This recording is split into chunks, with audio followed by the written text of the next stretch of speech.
Hello, little dreamers. I'm Luna. Welcome to Luna Bedtime Story.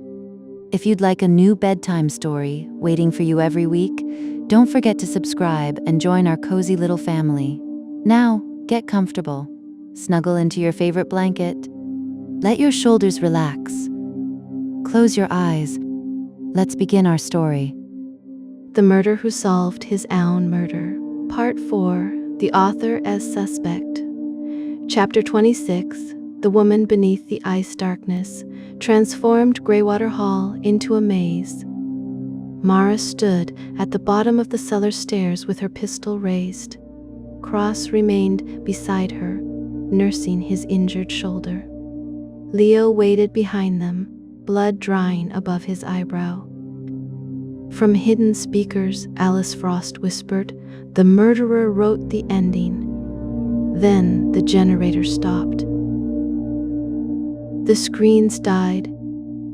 The automated rifles outside fell silent. For several seconds, the only sound was the sea striking the cliffs beneath the abandoned house. Cross switched on his flashlight.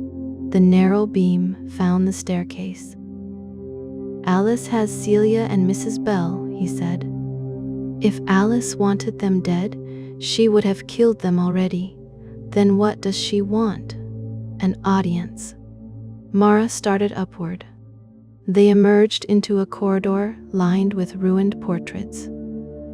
Water damage had erased portions of every face, leaving pale eyes and fragments of mouths suspended within the frames. At the foot of the main staircase lay Sebastian Vale's black coat. One sleeve had been extended toward the upper floor. Cross crouched beside it. Another direction.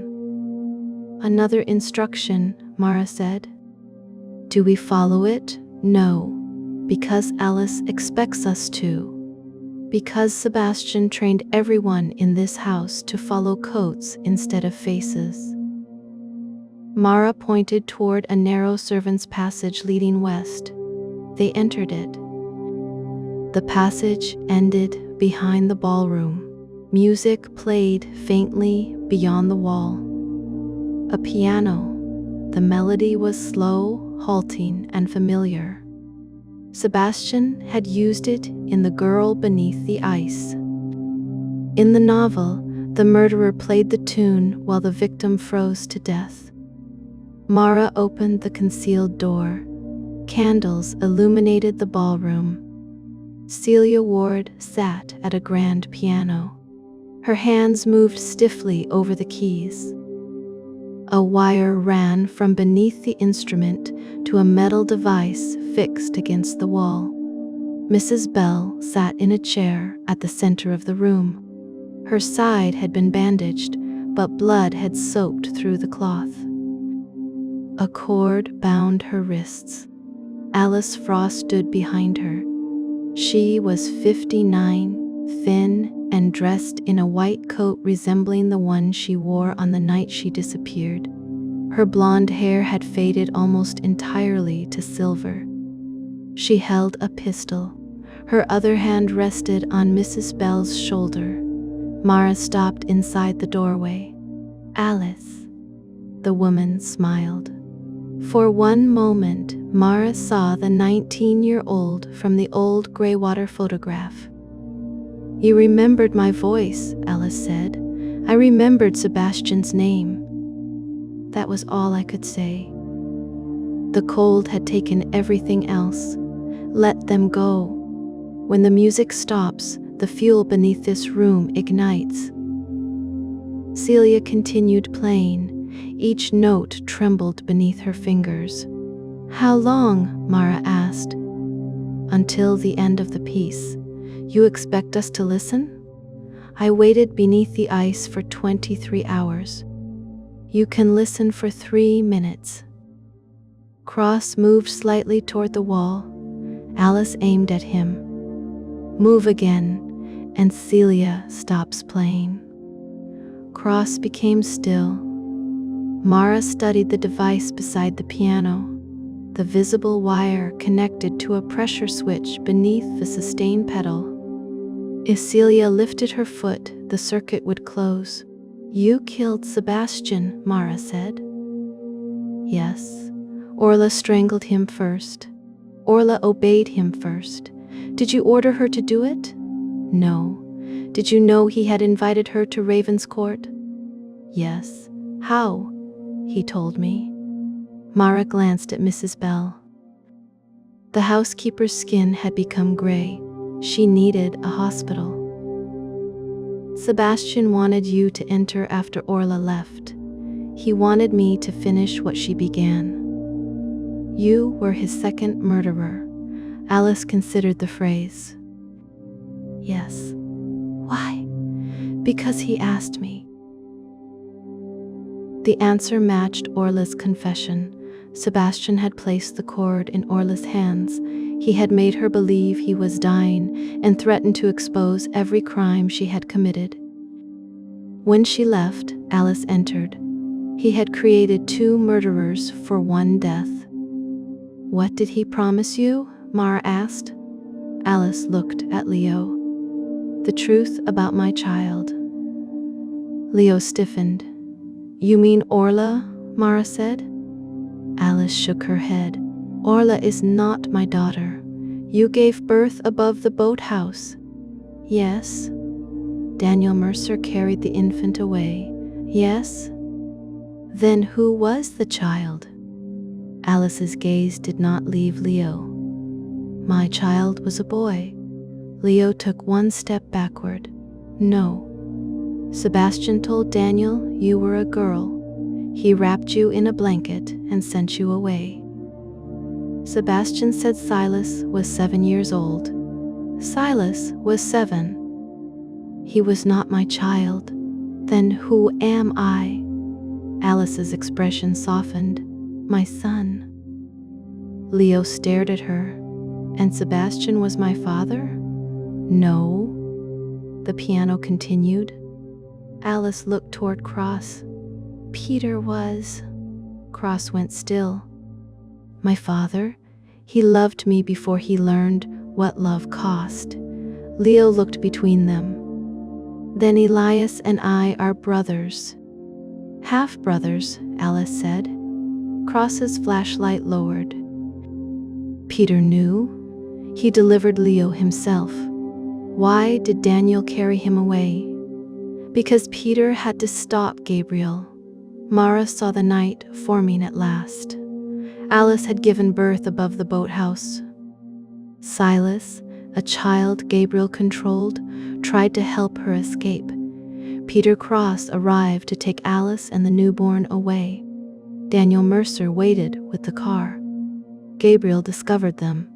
Violence followed. The ice broke. Afterward, Peter confronted Gabriel while Daniel carried the infant to safety. "What happened to Silas?" Mara asked. Alice's fingers tightened around the pistol. Mrs. Bell answered, "Gabriel killed him." Alice looked down sharply. "He struck the boy inside the boathouse," Mrs. Bell continued. "Nathan carried the body away." "Where?" Leo asked. No one answered. The melody approached its final movement. Mara counted the measures. Less than 1 minute remained. "If Sebastian gave me the final manuscript, where is it?" she asked. "He hid it inside the investigation."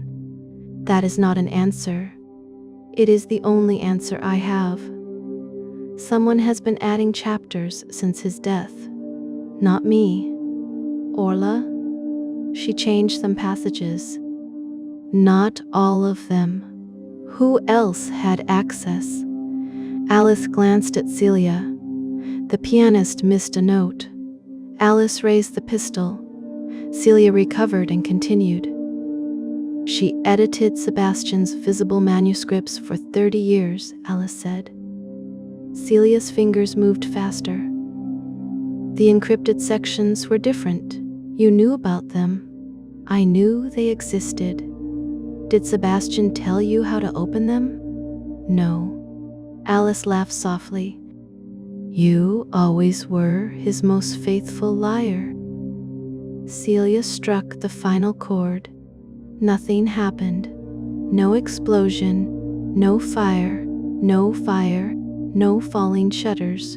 The note faded through the ballroom. Alice stared at the metal device. No. Mara smelled kerosene, but now she understood.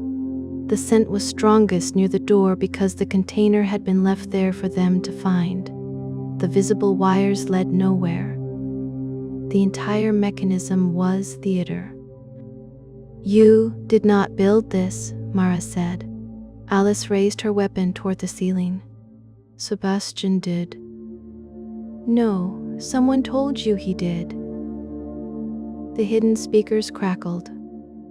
Sebastian's voice filled the room. Excellent, Inspector. Alice's face collapsed.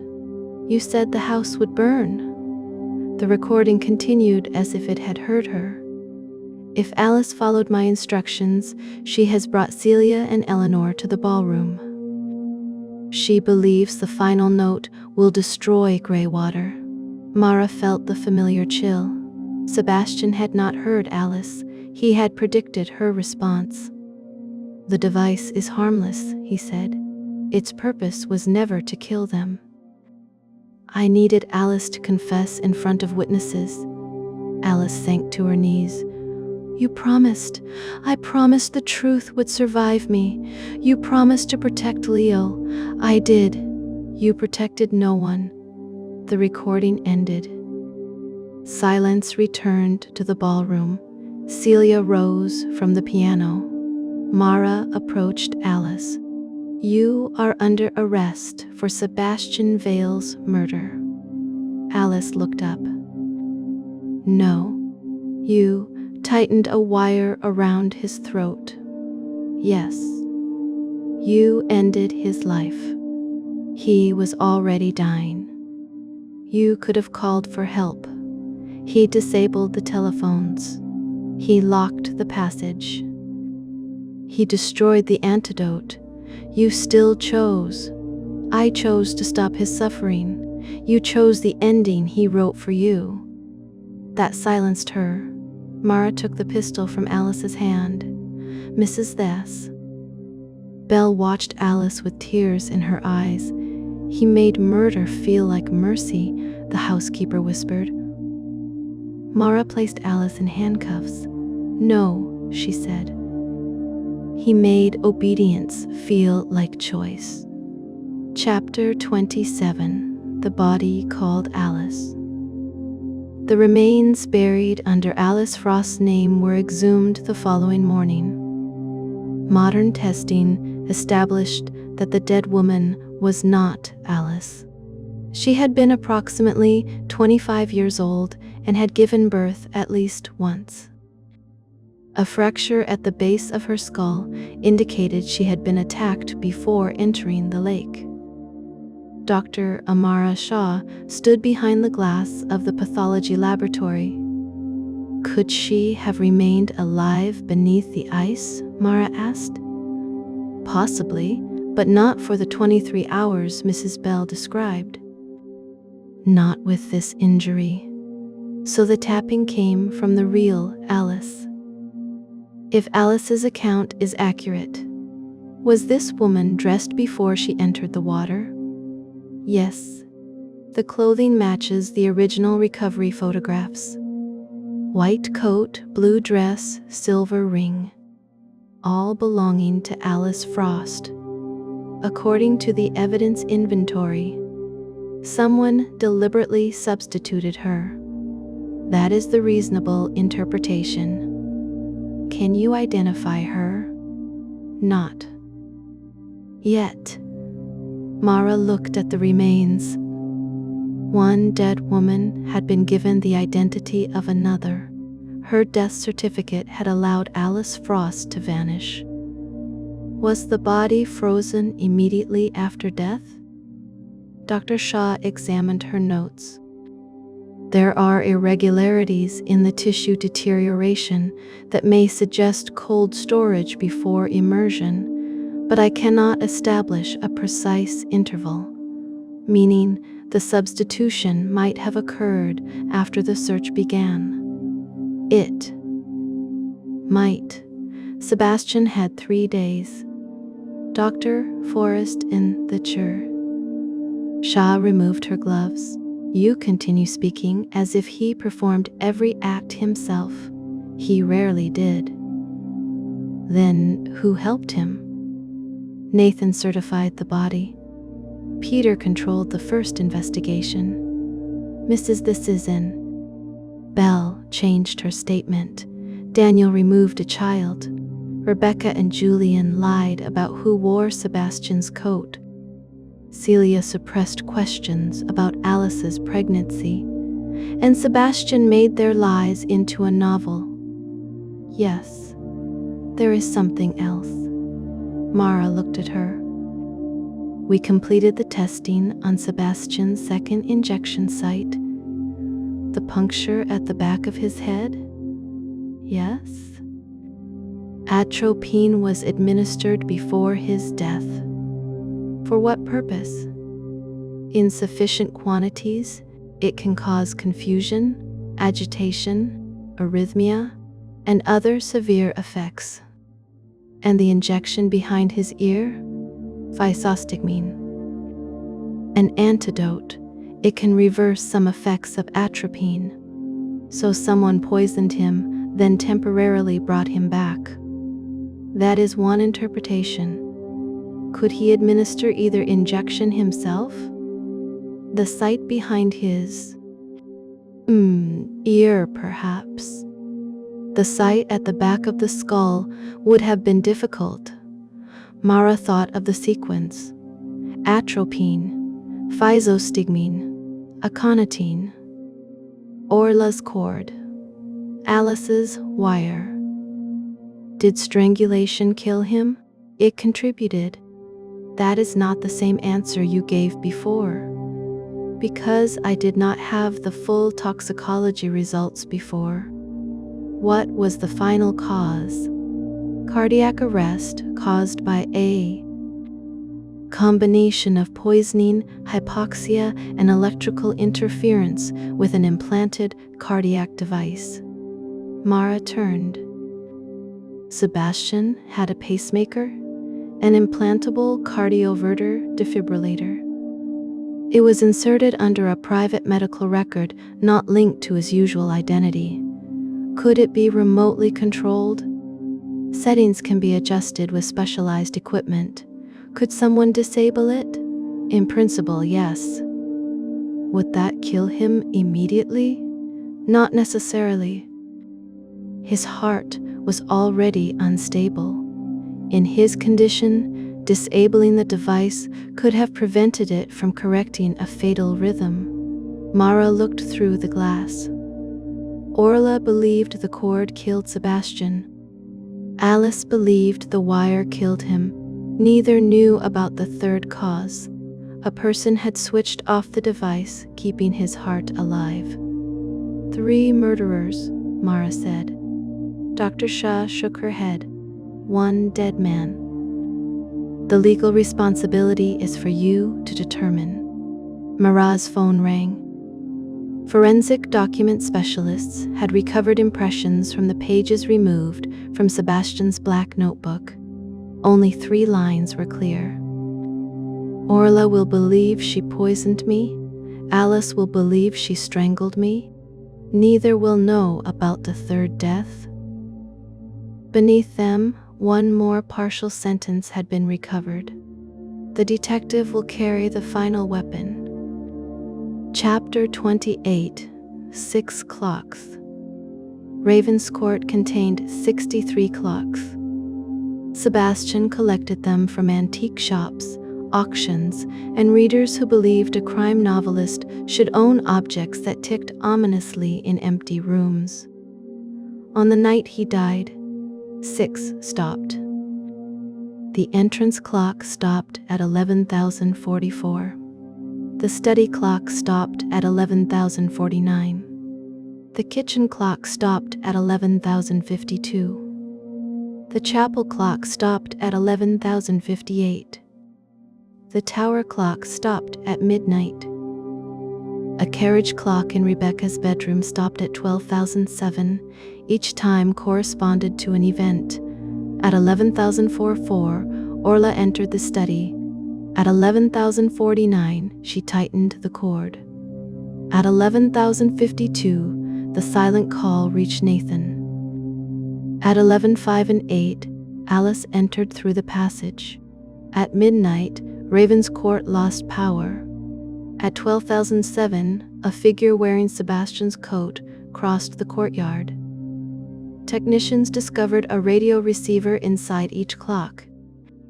Sebastian had programmed them to stop. Mara placed photographs of the 6 faces across the library table. Cross sat opposite her. His suspension remained in effect, but she had allowed him to attend as a witness. "You think every clock represents a suspect?" he asked. "Not suspects. Secrets." She turned the first mechanism over. Beneath its battery was a strip of paper. Alice. The second contained Gabrielle. The third, Silas. The fourth, Orle. The fifth, Peter. The sixth, Sebastian. Cross-examined the names. 6 people, 6 false identities. Alice was alive when everyone believed she was dead. Gabriel was dead when everyone believed he was alive. Silas was dead but repeatedly replaced. Orla became Olivia Gray. Peter became a corpse, then a railway worker, and Sebastian became the victim. Mara looked at the empty space beside the 6 photographs. There is a 7th clock. Where? Sebastian would keep the most important one close. There was a digital clock on his desk. That was not part of the collection. Cross looked around the library. 7 clocks. 7 manuscript sections. 7 secrets.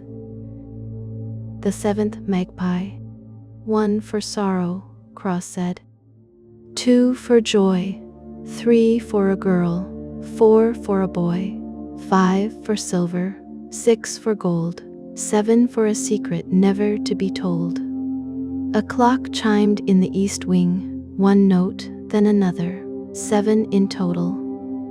Mara and Cross followed the sound to Sebastian's bedroom. His display case stood open.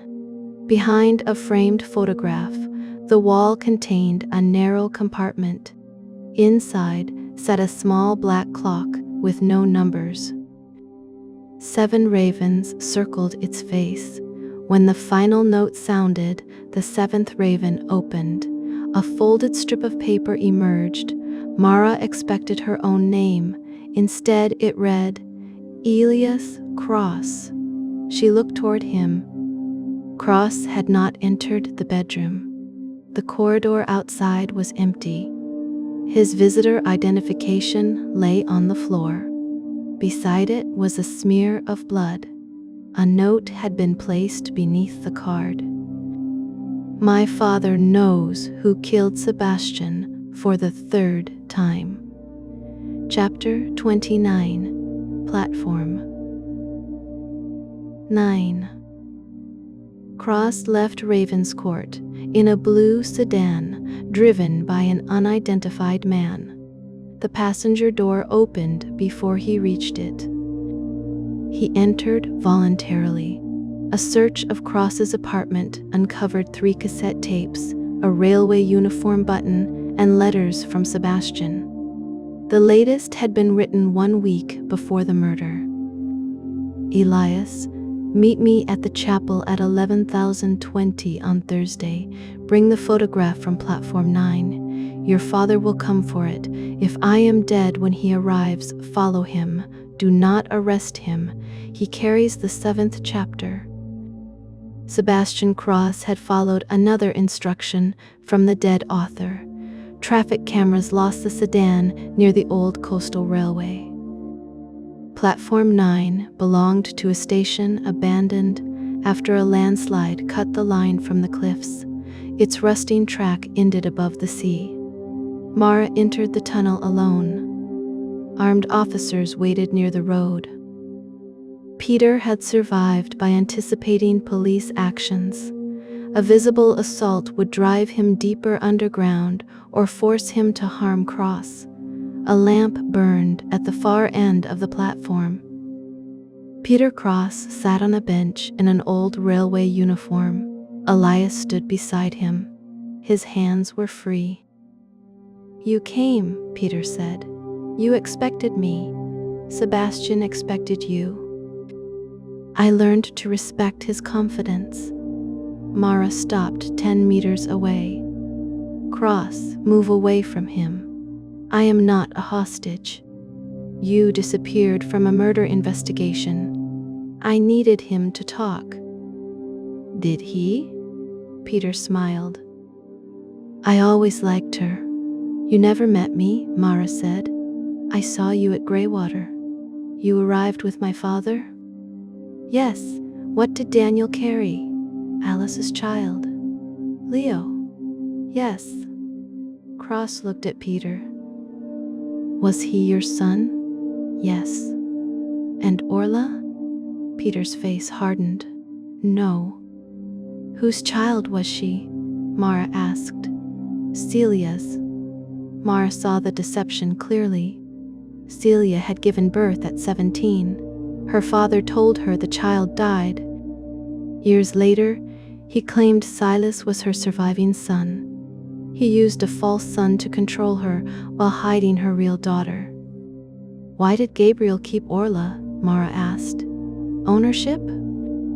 "He saw people as bloodlines, debts, and property." "You killed him?" "Yes." "At Greywater?" "Yes." "And Sebastian concealed his body?" "Yes." "Why make everyone believe Gabriel remained alive? Fear works better when its cause has no grave. You later murdered Peter Holloway." "Yes." "Cyanide in the cup lid. Sebastian's method." "He helped you?" "He showed me the method years earlier. I used it without his permission. He removed the evidence because Holloway knew where Orla lived. Gabriel was already dead. His associates were not. You allowed Elias to believe you died in a fire." Peter looked at his son. "It was necessary." "For whom?" "For him." Cross laughed without amusement. "You watched me mourn you. I watched you become a detective. You do not get credit for what I became after you abandoned me. I protected you. No, you authored me." The phrase silenced Peter. Mara stepped closer. "You know who disabled Sebastian's cardiac device?" Peter pointed toward Cross. "No," Cross said. "Sebastian gave you the controller. He gave me an antique revolver. The controller was inside its grip." Mara recalled the weapon from Sebastian's study. It appeared in his first book. Sebastian claimed it did not fire. Cross carried it from the chapel. "Did you press anything?" Mara asked. Cross shook his head. "I opened the cylinder. There was a recessed button beneath the grip." "What time?" The chapel clock chimed afterward. The clock stopped at 11,058. Cross's face lost color. "That was when Alice entered the study." Peter nodded. "The button armed the device." "Armed, not triggered," Mara said. Peter looked down the tunnel. Footsteps emerged from the darkness. Orla walked into the lamplight. A bandage covered the rifle wound in her chest. She should have been under guard at the hospital. In one hand, she carried the antique revolver. In the other was Cross's service weapon. "I triggered it," she said. Chapter 30. 3 Murderers and a Dead Man. Orla moved slowly, each breath causing visible pain. She aimed Cross's weapon at Peter. Mara kept her hands away from her pistol. "You left the hospital." Celia changed the guard order. "Why would she help you?" "She thought I would lead her to the 7th chapter." Peter rose from the bench. "You should be dead." Sebastian arranged the rifle at Greywater. He wanted Alice to believe she had shot me. "You said the man in the railway coat was not Peter," Mara said. "It was a projection." "The rifle fired from the signal tower. You knew Peter would come here," Sebastian told me. "Before or after you killed him?" Orla's mouth tightened. "I entered his study at 11,044.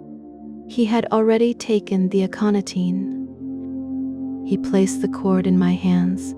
You tightened it at 11,049. Yes, you left believing he was dead. Yes. You later returned to the chapel. He told me to collect the revolver. At 12,007. Yes.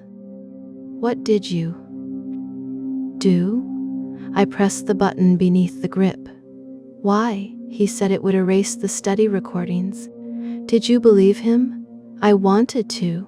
"Did the revolver vibrate?" Orla's eyes changed. "Yes." "You knew you had activated something?" "I did not know what." "It disabled his cardiac implant." "No." "He designed the transmitter, but you pressed it." "No."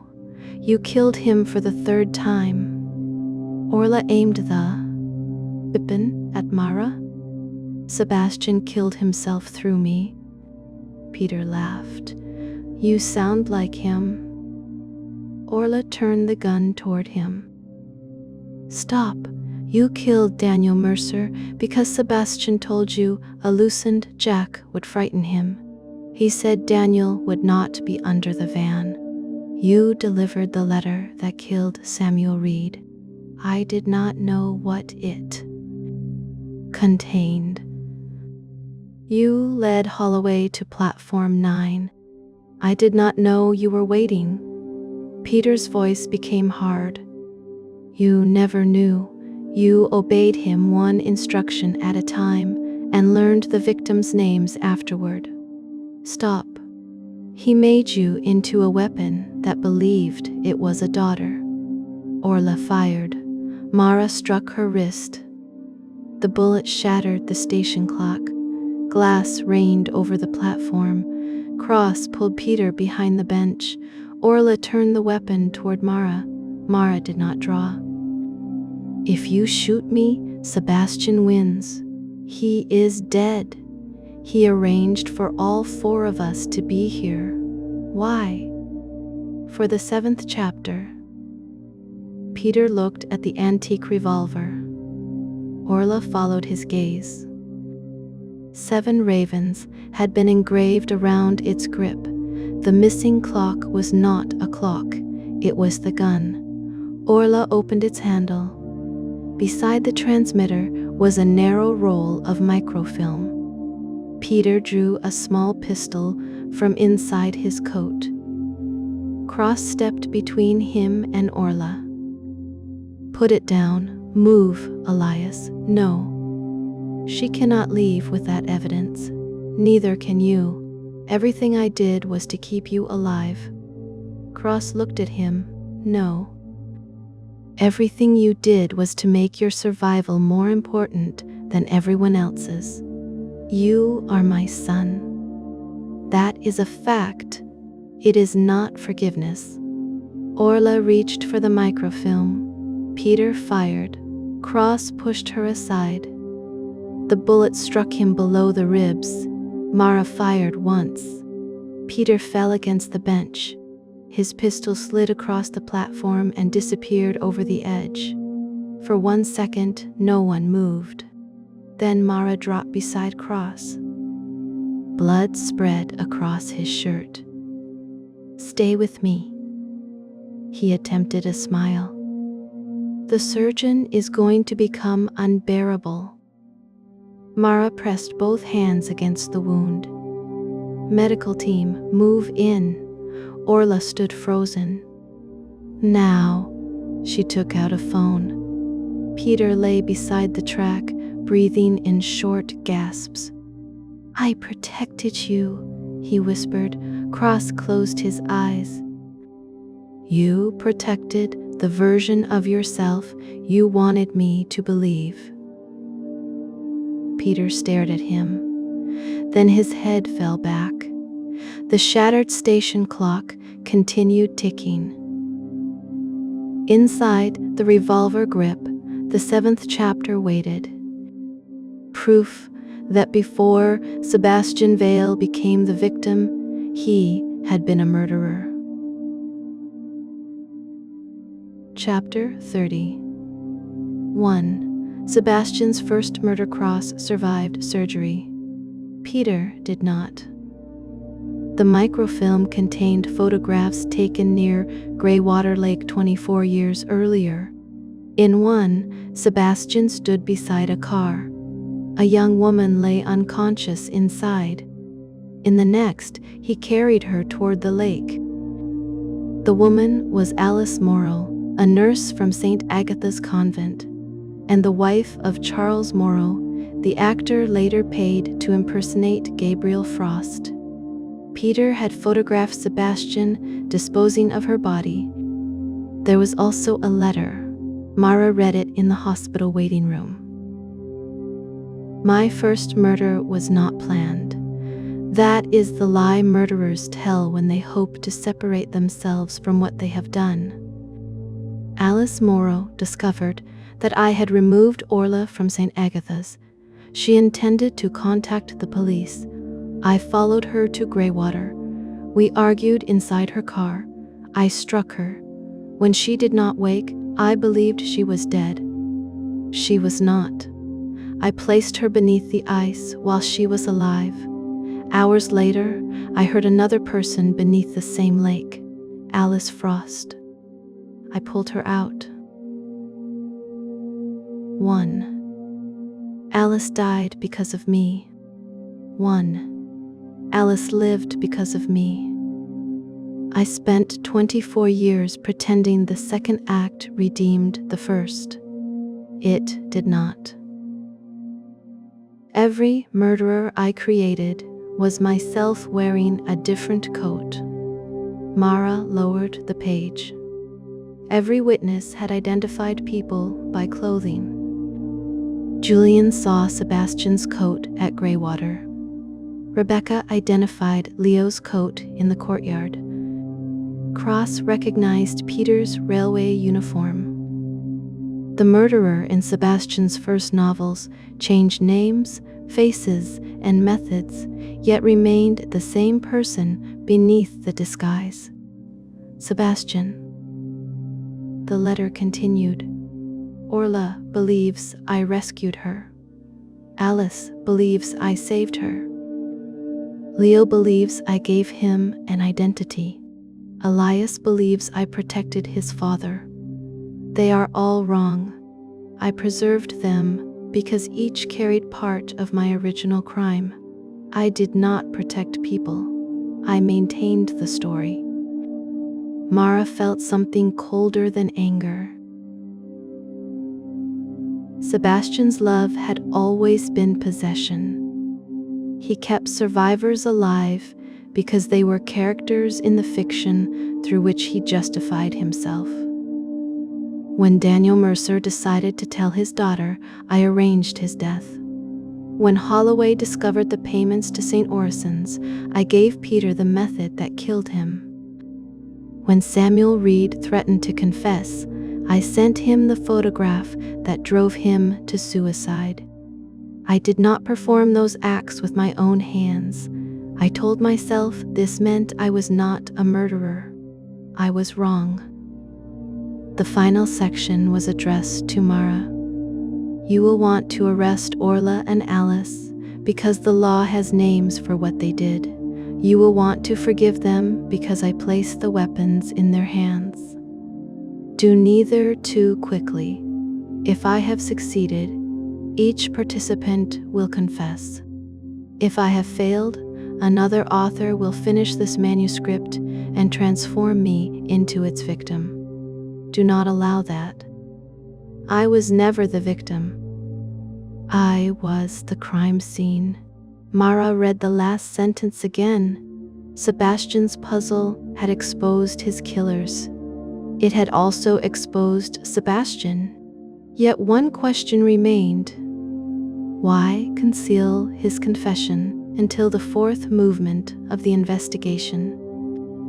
Why allow the manuscript to portray him as a murdered genius before revealing that he had arranged deaths, manipulated children, and forced two survivors to kill him? The answer was in the warning. Another author will finish this manuscript and transform me into its victim. Someone was already trying. When Mara returned to Ravenscourt, a new chapter waited on the library computer. Chapter 14, The Innocence of Sebastian Vale. The first paragraph declared the microfilm a forgery.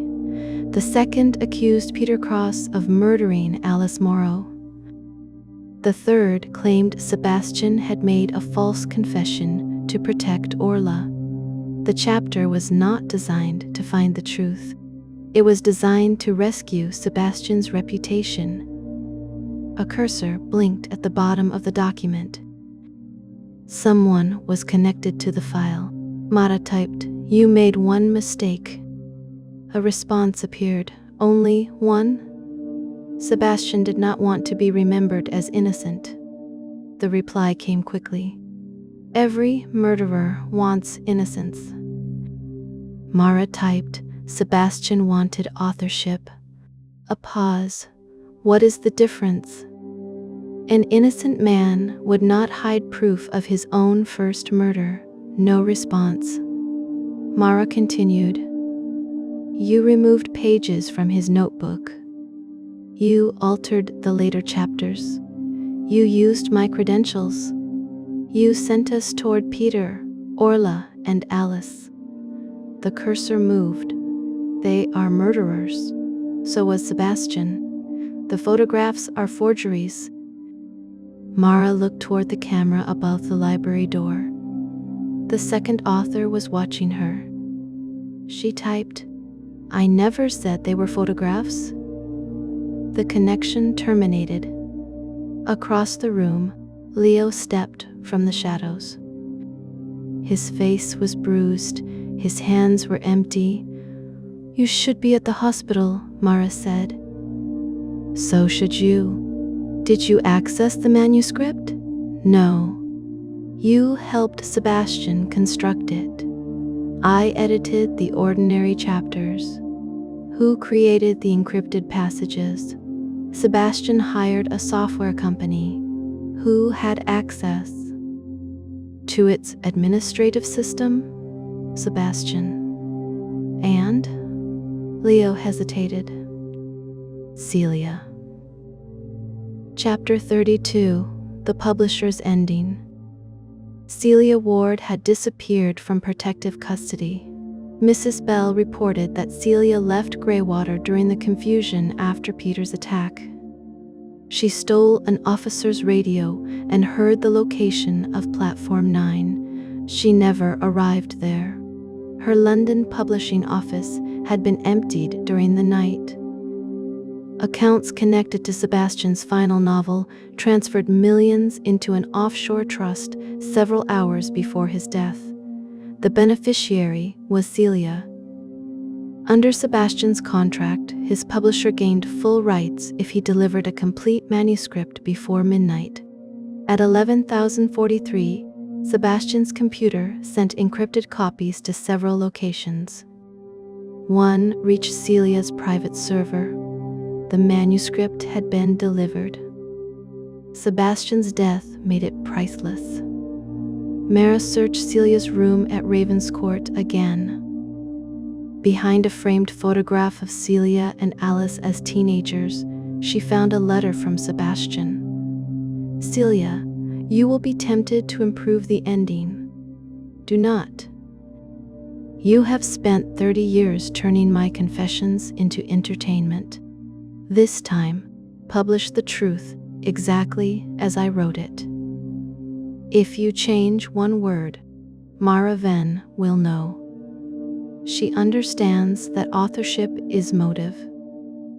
Sebastian Celia had changed more than one word. She removed Sebastian's confession. She inserted passages describing him as a victim. She manipulated the investigation to produce the ending readers would prefer.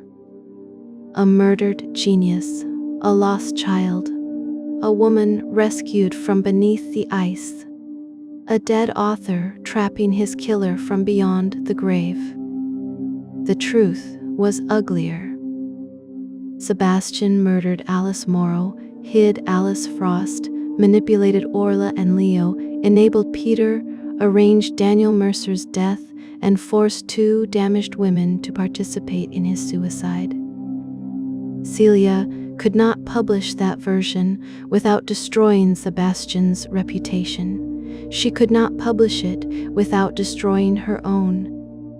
Leo stood beneath the entrance hall portrait of Sebastian. Where would she go? Mara asked. She owns houses in 3 countries. She needs the original files. Her office servers have copies. We seized them. Then she will look for Sebastian's physical archive.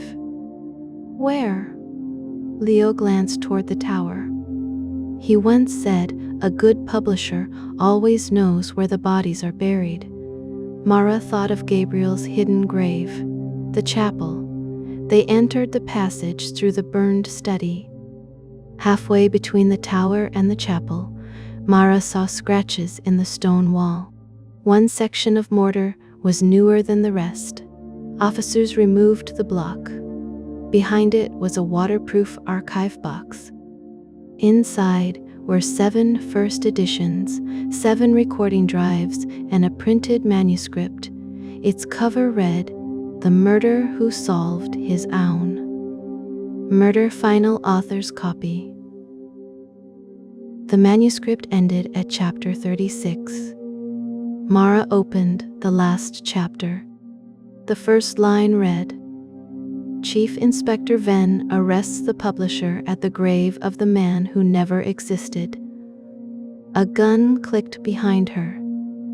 Celia stood at the entrance to the passage. You always read too quickly, she said. Chapter 33. The Other Author. Celia held the weapon with both hands. Her face was pale, but the muzzle remained steady. Leo raised his hands. Mara kept the printed manuscript open. You revised Sebastian's files, she said. I edited them. You erased his confession. I removed a delusion. He murdered Alice Morrow. That is what Peter wanted you to believe. Sebastian admitted it.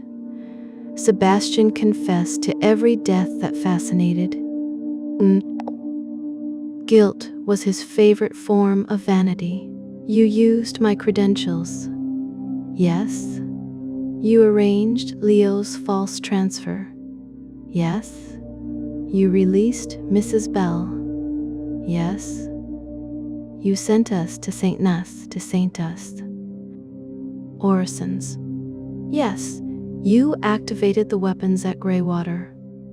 Celia hesitated. Sebastian constructed them, but you pulled the trigger. I expected the positions to be empty. Cross was shot. That bullet was Orla's alteration. Orla was later shot. That was Sebastian's programmed rifle. You helped the wounded Orla escape the hospital. I needed her to lead me to Peter. You rewrote Sebastian into an innocent man. That is not murder. No. It is motive. Celia aimed at Leo. If the original manuscript disappears, Sebastian's confession becomes one interpretation among many. The microfilm remains. Peter's forgery, the body of Alice Morrow, remains. You cannot prove Sebastian placed her beneath the ice. You can. Celia's eyes narrowed. You were there. I was 17. You helped him change Alice Frost's clothes. No. You found him with Alice Morrow's body. She attacked him. And you believed that? I loved him. You spent 30 years turning his guilt into successful crime novels. I built his career. You built yours with it. He gave me everything. He gave you a prison and persuaded you to call it a publishing house. Celia's hand began to tremble. Mara continued, You edited The Girl Beneath the Ice. You recognized the murder because you helped conceal it. Every time Sebastian moved closer to confession, you changed the ending. I made the books readable. You made the murderer innocent. I made the truth survivable. For whom? For everyone. No. For Sebastian.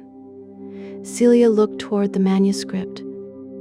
No one would understand him. He murdered a woman. He panicked. He arranged my father's death. Daniel threatened Orla. He threatened Sebastian's control over Orla. He protected her. He owned her. Celia's. He, Ors, Rose. You did not know him. I know what he did. That is not the same. For a court, it will be enough. Celia stepped closer. Do you think this manuscript ends with my arrest? It could. Read further. Mara turned the page. Sebastian had described the tunnel, the archive box, and Celia's gun. He had predicted the conversation almost word for word. The next paragraph read, The publisher will say she made me innocent. Celia whispered the line along with Mara. She will be wrong. Mara continued reading. She made me marketable. Celia's face changed. The next lines were addressed to her. Celia, you believed I needed you to protect my reputation. I needed you to alter the manuscript. Without your revisions, Mara might have accepted my confession too quickly. By attempting to make me innocent, you proved where the lies were. You marked every truth you feared. Celia shook her head. No, that was not in the file. It is in the printed copy. He changed it after he sent me the manuscript. He expected you to edit him. He used me. Yes, I made him. He allowed you to believe that. Celia aimed at the archive box. Put the manuscript inside. I cannot do that. I will shoot Leo. Leo looked at Mara. Do not. Celia pressed the muzzle against his chest. Mara slowly lowered the pages.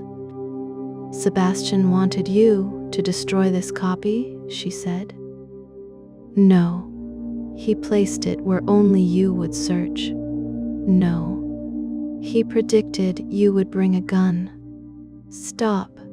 He knew you would choose the reputation of a dead man over the life of someone standing in front of you. Stop. Reading. You are his final proof, Celia fired. The sound inside the stone passage was enormous. Leo fell. Mara lunged. Celia fired again, but the bullet struck the ceiling. Mara drove her against the wall and tore the weapon from her hands. Loose stones rained down. The tunnel groaned. Mara dropped beside Leo. The bullet had struck the archive box he held against his chest. It had passed through the printed manuscript and stopped inside one of the recording drives.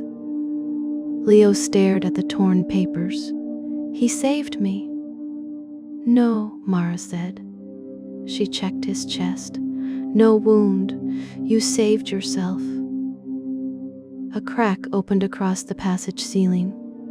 "Move." Mara dragged Celia toward the chapel while Leo carried the damaged box. The tunnel collapsed behind them. Dust rolled through the chapel. Celia sat against Gabriel Frost's hidden grave, coughing. Mara placed her under arrest. Celia looked at the ruined manuscript. "You destroyed the ending." Mara picked up the final page. "No." "What does it say?" Mara read Sebastian's last sentence. "The murderer will believe the story belongs to whoever survives it."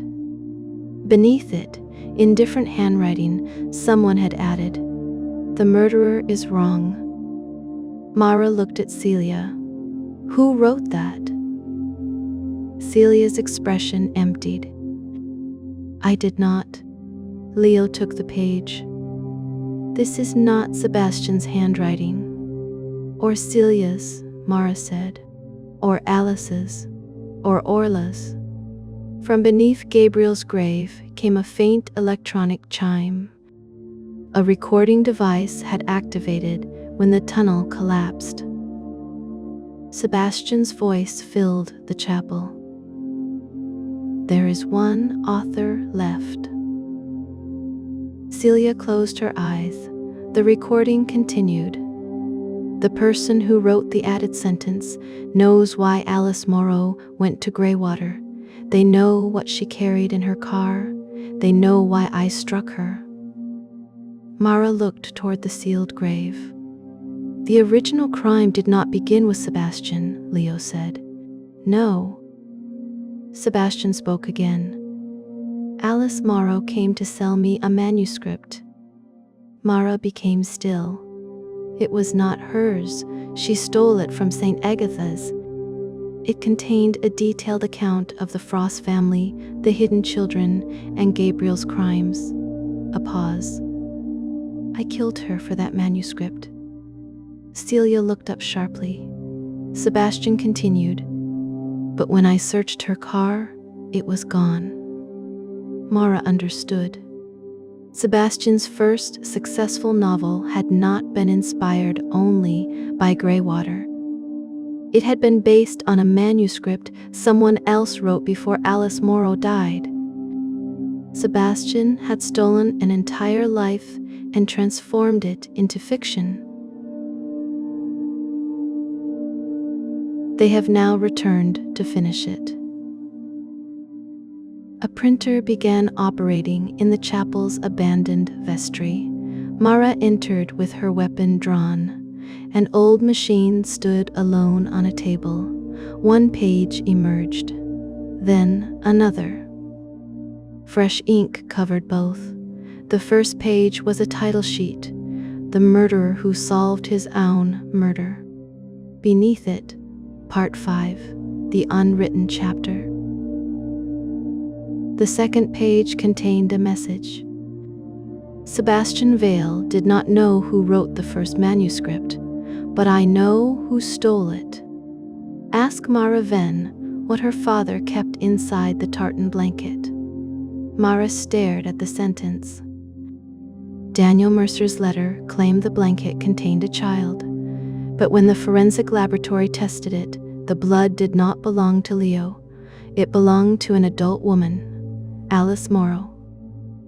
Her father had not merely carried a child from Greywater, he had been inside Alice Morrow's car. He may have taken the missing manuscript. Mara turned the page over. One final sentence had been printed on the reverse. The next murderer is already holding the book. Mara looked at Leo. He held Sebastian's damaged manuscript against his chest. Leo looked at the pages, then at Mara. From the woodland beyond the chapel came the sound of a car starting. Someone had been beneath the vestry moments earlier. By the time officers reached the road, the vehicle had disappeared. On the printing table, police found a single fingerprint. It belonged to Daniel Mercer. Mara's father had been dead for 14 years. End of part 4. Writing notes. Escalation. The locked room mystery expands into 3 coordinated causes of death, each involving a different participant. Character reversal. Sebastian is revealed not as a brilliant, innocent victim, but as the architect of crimes, identities, and coerced confessions. Central clue. The 6 stopped clocks map the false identities, while the antique revolver acts as the hidden 7th clock and the transmitter that completes Sebastian's death. Transition. The ending opens a deeper mystery involving the stolen original manuscript, Daniel Mercer's concealed role, and an unknown author who has been shaping the story longer than Sebastian.